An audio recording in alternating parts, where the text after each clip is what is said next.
Hello everybody and welcome again to my channel. Today I'm going to be reviewing my Rallynetics watch. I believe this is the race model. I got this not too long after my Fossil watch. It's well, costs about the same, honestly.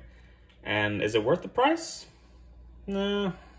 And I don't hate the watch by any means. I mean, it's I like it. I like the black on yellow design and the tachometer inspired looks of it.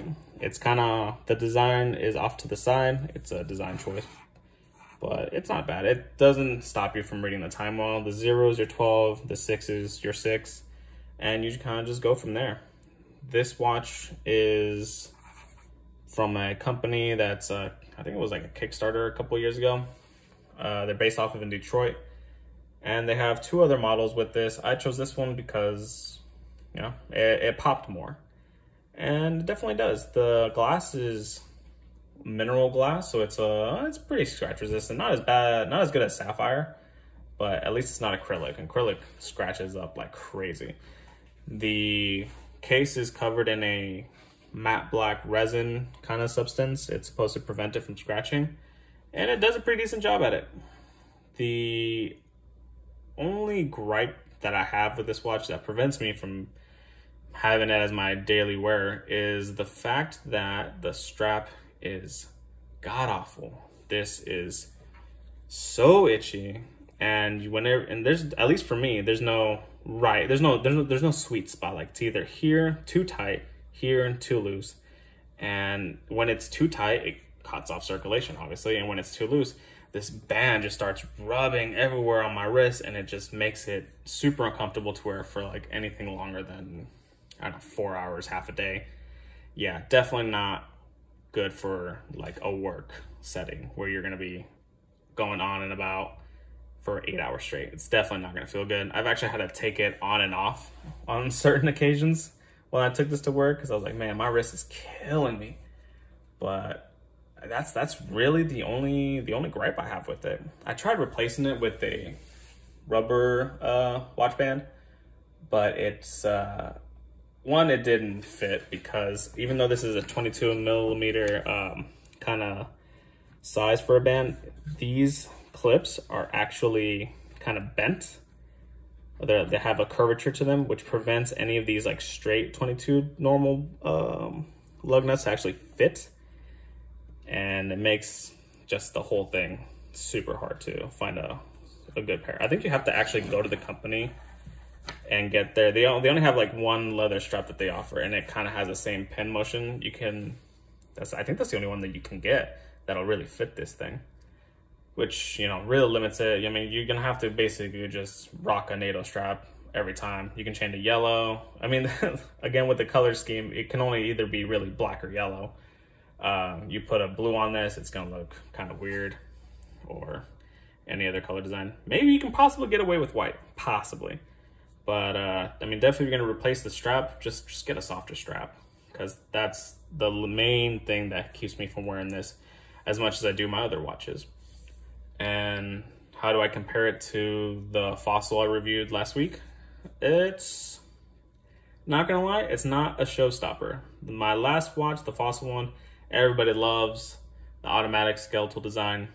When everyone sees this, they're just like, I don't know what that is. So, I mean, not everyone's an automotive enthusiast, so, you know, valid, but it's not a showstopper. And it definitely doesn't draw any attention, which is weird because it's a bright yellow and black watch. But no, if you don't care about attention and you're an automotive enthusiast, this is not a bad choice. It's definitely a budget watch. Is it on the higher end of a budget watch? Well, if you're poor like me, yes. I don't think I'd buy watches anything higher than this one and the Fossil one, and I don't plan on to, honestly. It's I'd just like to have more unique watches at a reasonable price. And well, the price is definitely shows in the watch and the mechanics itself.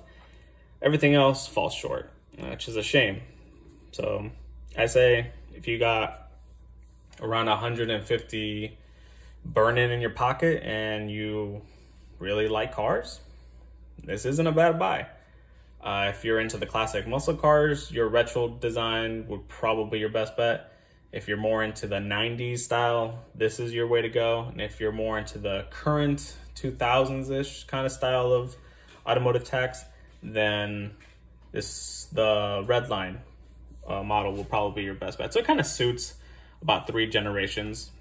And I mean, like I said, it's not bad. It's definitely a watch. Definitely an impulse buy. Saw it on Instagram, scrolled down, was like, hey, that looks pretty dope. Decided to try it out. I'm glad it came out better than I was expecting, to be quite honest. Would I buy another one from this brand? Probably the retro. I kind of want to see if with their leather band, if it'll make a difference. Maybe I'll just bite the bullet and get one of their leather bands, but I mean, given how much I already spent on this, it's kind of not really. So we'll see. But yeah, compared to my Fossil's better. I can wear that a lot longer, and the leather feels a lot better than this NATO strap. Again, the strap is the worst selling point on this. But how does it compare to the other watches in my collection? Well, I say if it was in a tier, the Fossil is like 8 out of 10. This one is like a 6.5. Yeah, not terrible. It's like average, you know. A D passes, but you know, no one really gives a shit about a D grade, and it'll do the job. But you know, yeah. So that'll pretty much cover this review. It's a little shorter than the last one, but I mean, to be quite honest, there's not that much else to say. It's the beauty is in the eye of the beholder. If you're really into cars, then you'll kind of like this watch. If you don't care about how your wrist feels after 8 hours, then you'll definitely like this watch. But yeah, so hope you guys enjoyed this video, and I'll probably be making more content about watches as the weeks go by. I don't plan on buying a watch every month, because that'll just be, you know, that's how you get poor. So I'll just probably review other products, or maybe other things that my friends have decided to loan me or let me review. So we'll see how that goes. But I have a couple more watches. I believe I have 2 more left to review, and we'll see how the rest goes. All right, so that'll pretty much do it. Have a good day, everybody. Enjoy your weeks and whatever.